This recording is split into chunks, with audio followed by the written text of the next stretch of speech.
Hello, my darling, and welcome to today's story time. Sound travels slowly, so that it was some time before he heard an answering glimmer. But it came at last, and before long, he was told that a rope ladder would be lowered. The wait for this was very tense, since there was no way of telling what might have been stirred up among those bones by his shouting. Indeed, it was not long before he actually did hear a vague rustling far off. As this thoughtfully approached, he became more and more uncomfortable, for he did not wish to move away from the spot where the ladder would come.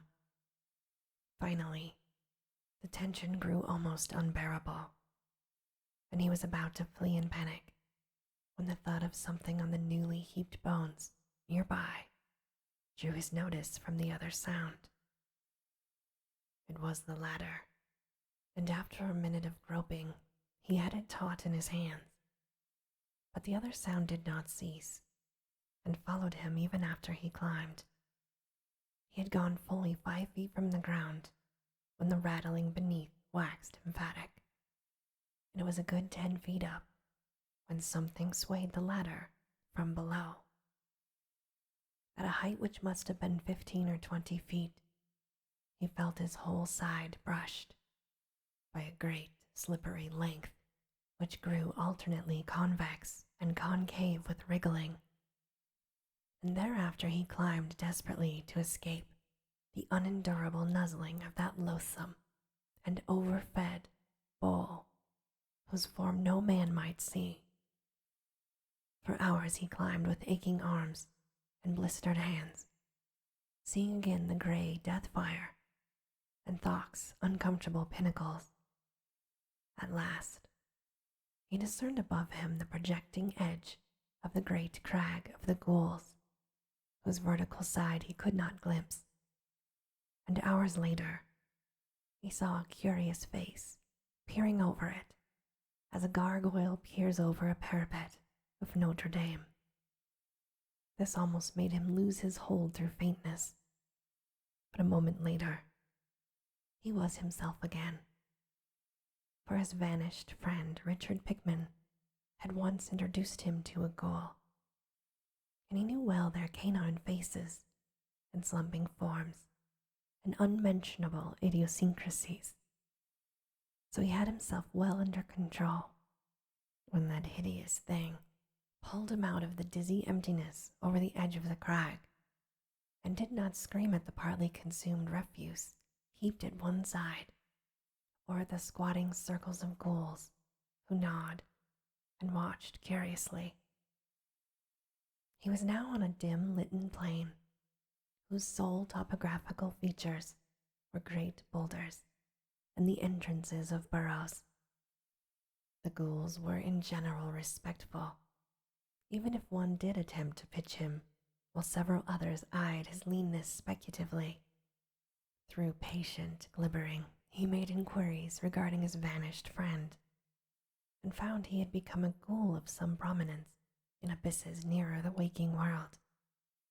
A greenish, elderly ghoul offered to conduct him to Pickman's present habitation, so despite a natural loathing, he followed the creature into a capacious burrow and crawled after him for hours in the blackness of rank mold. They emerged on a dim plain strewn with singular relics of earth, old gravestones, broken urns, and grotesque fragments of monuments, and Carter realized with some emotion that he was probably nearer the waking world than at any other time, since he had gone down the 700 steps from the cavern of flame to the gate of deeper slumber.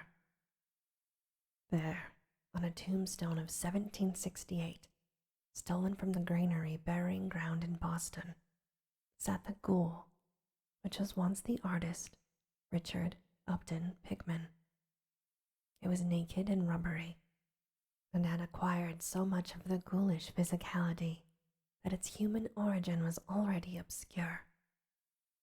But it still remembered a little English, and he was able to converse with Carter in grunts in monosyllables, helped out now and then by the glimmering of gold.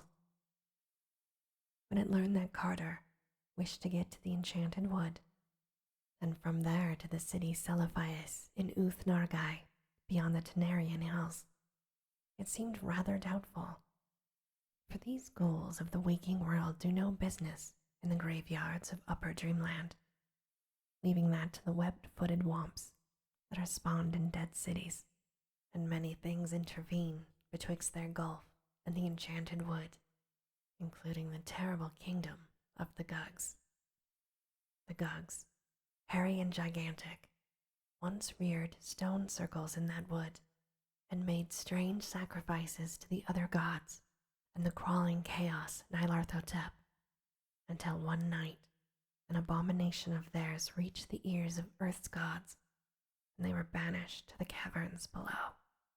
Only a great trap door of stone with an iron ring connects the abyss of the earth ghouls with the enchanted wood, and this the Gugs are afraid to open because of a curse that a mortal dreamer could traverse their cavern realm and leave by that door is inconceivable, for mortal dreamers were their former food, and they have legends of the toothsomeness of such dreamers, even though banishment has restricted their diet to these ghasts, those repulsive beings which die in the light, and which live in the vaults of Zin, and leap on long hind legs like kangaroos.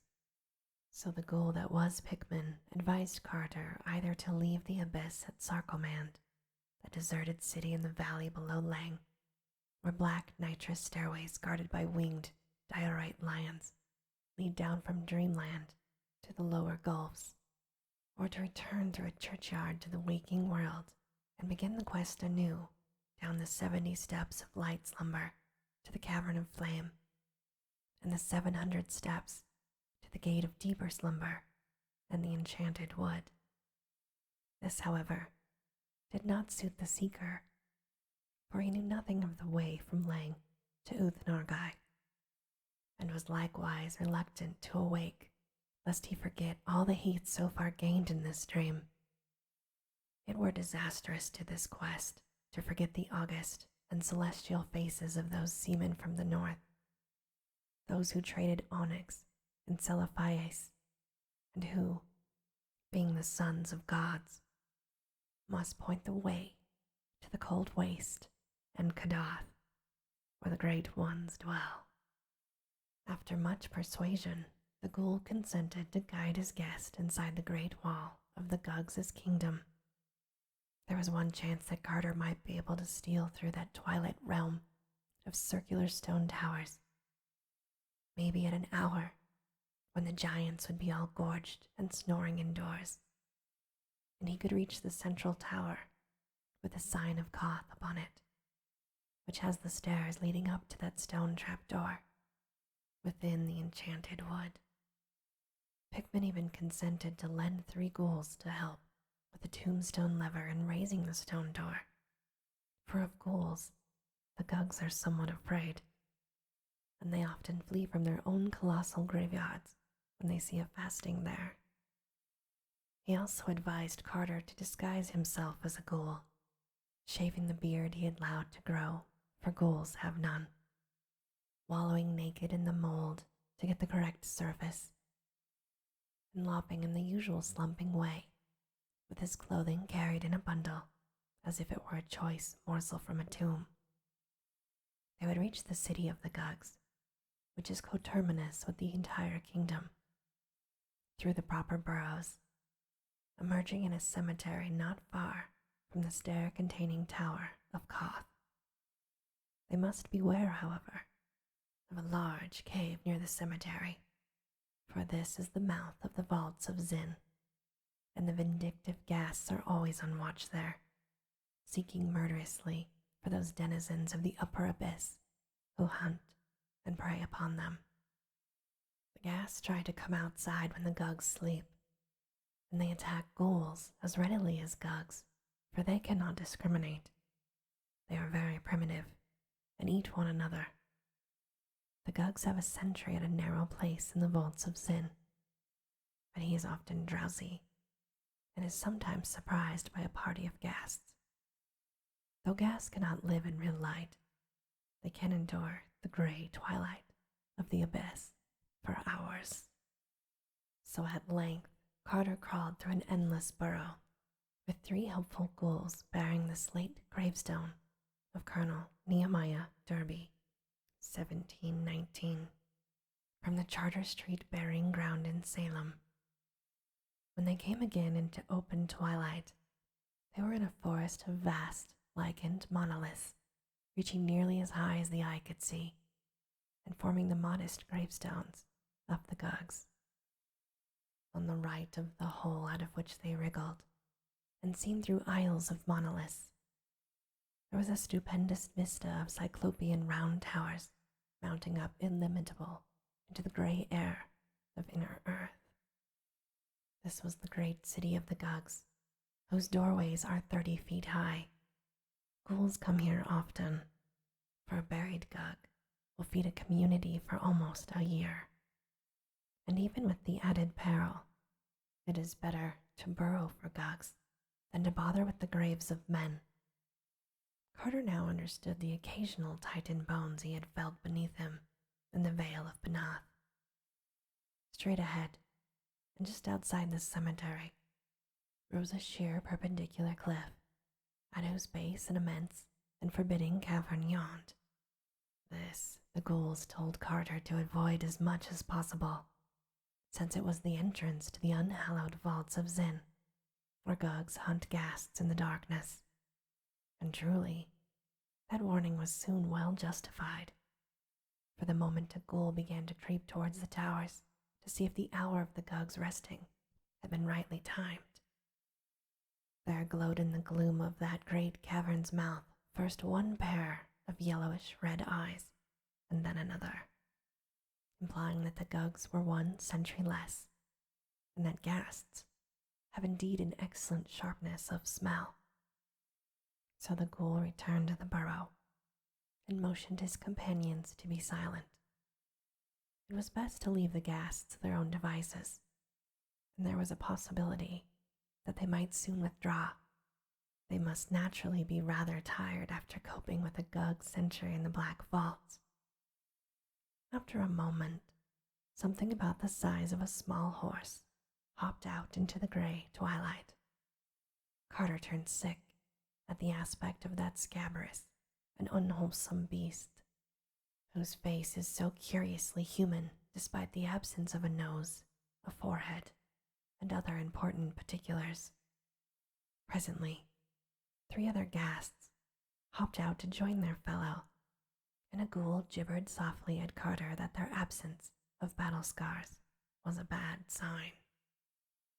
It proved that they had not fought the Gug sentry at all, but merely slipped past him as he slept. Their strength and savagery were still unimpaired, and would remain so until they had found and disposed of a victim. It was very unpleasant to see those filthy and disproportioned animals, which soon numbered about 15. They grubbed about, and made their kangaroo leaps in the gray twilight, where Titan towers and monoliths arose. But it was still more unpleasant when they spoke among themselves in the coughing gutturals of ghasts. And yet, horrible as they were not so horrible as what presently came out of the cave after them, with disconcerting suddenness. It was a paw, fully 2.5 feet across, and equipped with formidable talons. After it came another paw, and after that, a great black-furred arm, to which both of the paws were attached by short forearms. Then 2 pink eyes shone, and the head of the awakened Gug sentry, large as a barrel, wobbled into view. The eyes jutted 2 inches from each side, shaded by bony protuberances overgrown with coarse hairs. But the head was chiefly terrible because of the mouth.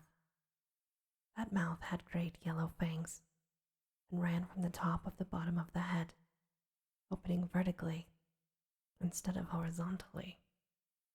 But before that unfortunate Gug could emerge from the cave and rise to his full 20 feet, the vindictive ghasts were upon him. Carter feared for a moment that he would give an alarm and arouse all of his kin until a ghoul softly glibbered that Gugs have no voice, but talk by means of facial expression. The battle which then ensued was a truly frightful one. From all sides, the venomous gas rushed feverishly at the creeping Gug, nipping and tearing with their muzzles. They mauled murderously with their hard, pointed hooves. All the time they coughed excitedly, screaming when the great vertical mouth of the Gug would occasionally bite into one of their number. The noise of the combat would surely have aroused the sleeping city, had not the weakening of the century begun to transfer the action farther and farther within the cavern. As it was, the tumult soon receded altogether from sight in the blackness, with only occasional evil echoes to mark its continuance. Then the most alert of the ghouls gave the signal for all to advance, and Carter followed the loping three out of the forest of monoliths and into the dark, noisome streets of that awful city, whose rounded towers of cyclopean stone soared up beyond sight. Silently, they shambled over that rough rock pavement, hearing with disgust the abominable, muffled snortings from great black doorways which marked the slumber of the Gugs. Apprehensive of the ending of the rest hour, the ghouls set a somewhat rapid pace, but even so, the journey was no brief one, for distances in that town of giants are on a great scale. At last, however, they came to a somewhat open space before a tower, even vaster than the rest, above whose colossal doorway was fixed a monstrous symbol in bas relief, which made one shudder without knowing its meaning. This was the central tower, with the sign of Koth, and those huge stone steps just visible through the dusk within were the beginning of the great flight leading to Upper Dreamland and the Enchanted Wood. There now began a climb of interminable length in utter blackness, made almost impossible by the monstrous size of the steps, which were fashioned for Gugs, and which were therefore nearly a yard high. Of their number, Carter could form no just estimate, for he soon became so worn out that the tireless and elastic ghouls were forced to aid him. All through the endless climb there lurked the peril of detection and pursuit, for though no Gug dares lift the stone door to the forest because of the Great One's curse, there are no such restraints concerning the tower or the steps, and escaped ghasts are often chased even to the very top. So sharp are the ears of Gugs that the bare feet and hands of the climbers might readily be heard when the city awoke, and it would of course take but little time for the striding giants, accustomed from their ghast hunts in the vaults of Zin to seeing without light, to overtake their smaller and slower quarry on those cyclopean steps. It was very depressing to reflect that the silent pursuing Gugs would not be heard at all, but would come very suddenly and shockingly in the dark upon the climbers. Nor could the traditional fear of Gugs for ghouls be depended upon in that peculiar place, where the advantages lay so heavily with the Gugs. There was also some peril from the furtive and venomous ghasts, which frequently hopped up in the tower during the sleep hour of the Gugs.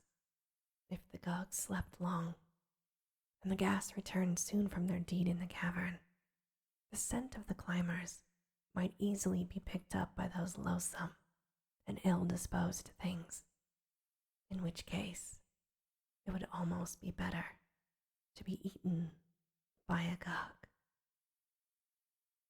And this, my darling, ends our story time for today. As always, I hope that you have very sweet and creepy dreams.